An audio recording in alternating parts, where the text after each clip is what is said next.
जय श्री कृष्ण। आप सभी को 2026 के कामिका एकादशी की बहुत बहुत शुभकामनाएं। श्रावण के कृष्ण पक्ष की कामिका एकादशी 2026 में मनाई जाएगी 9 अगस्त दिन रविवार को। बात करें पारण के समय का, तो पारण का समय 10 अगस्त दिन सोमवार को सुबह में 5:47 से लेकर के सुबह के 8 बजे तक है।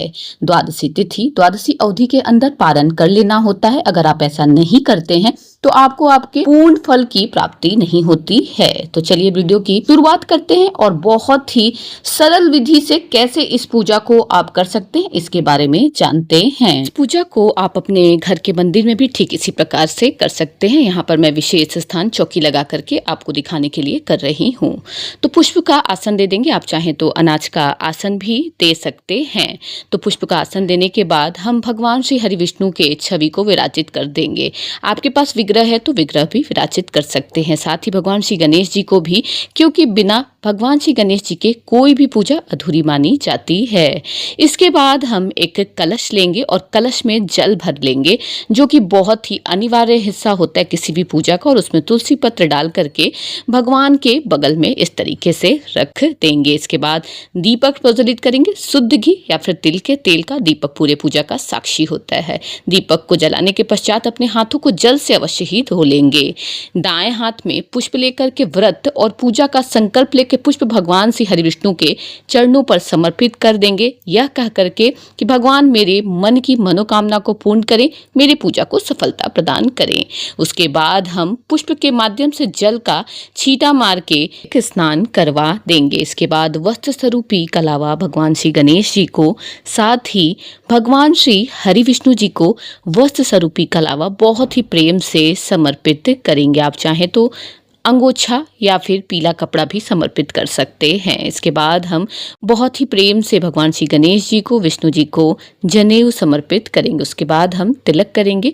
भगवान श्री गणेश जी को तिलक करेंगे, कलश और दीपक पर भी तिलक करेंगे। भगवान श्री हरि विष्णु जी को हम हल्दी चंदन का तिलक करेंगे, जो कि उन्हें बहुत ही प्रिय है। तो इस प्रकार से हम हल्दी चंदन का तिलक भगवान को कर देंगे। पुष्प गणेश जी को, साथ ही उनका प्रिय दुर्वा समर्पित करेंगे। भगवान श्री हरि विष्णु जी को हम यहाँ पर तुलसी पत्र और पीले रंग के पुष्प समर्पित करेंगे। इनके बिना उनकी पूजा अधूरी मानी जाती है। तो इस प्रकार से हमने पुष्प और तुलसी पत्र भगवान श्री हरि विष्णु को समर्पित कर दिया है। इत्र की सेवा करने से देवतागण अतिशीघ्र रीझते हैं, तो इत्र की सेवा प्रदान करेंगे। इसके बाद हम भगवान श्री गणेश जी को, भगवान श्री हरि विष्णु जी को बहुत ही प्रेम से भोग लगाएंगे। भगवान श्री गणेश जी के भोग में तुलसी पत्र का प्रयोग वर्जित होता है। भगवान श्री हरि विष्णु जी के भोग में तुलसी पत्र बहुत ही अति आवश्यक है। अगर आप तुलसी पत्र नहीं डालते हैं तो भगवान भोग ग्रहण नहीं करते हैं, इसलिए तुलसी पत्र अवश्य से डालिएगा। उसके बाद बहुत ही प्रेम से हम धूप दिखाएंगे। धूप से वातावरण भी सुगंधित होता है और देवतागण भी अति शीघ्र रीझते हैं।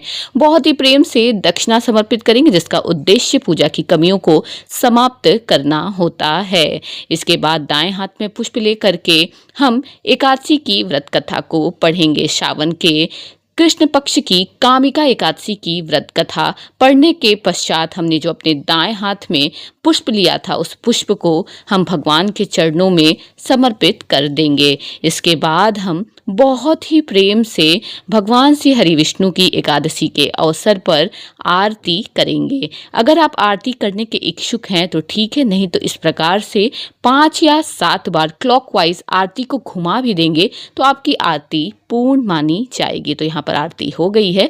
अब हम आरती खुद ले लेंगे, पारिवारिक जनों को दे देंगे। उसके बाद आरती को जल से शीतल अवश्य ही कर दीजिएगा। इस प्रकार से यहाँ पर कामिका एकादशी की पूजा बहुत ही सरल विधि से कैसे की जाए मैंने आपको बता दी है। आशा करती हूँ आपको मेरा ये वीडियो पसंद आया होगा।